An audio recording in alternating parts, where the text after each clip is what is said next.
สบายดีเพื่อนๆทุกคนผมพี่น้องเพื่อนเฟซทุกคนนี่คืนนี้เขาก็ได้มานอนอยู่โฮปอิน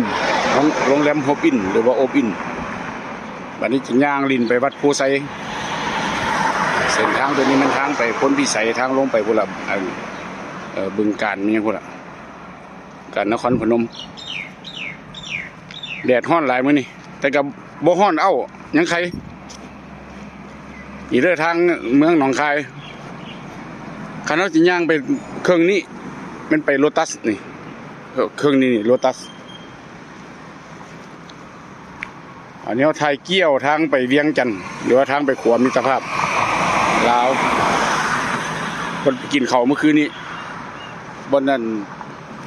แม่ไฟแดงพญานาคโอ้โฮมต้นไม้สักสวัสดิ์เสวยดี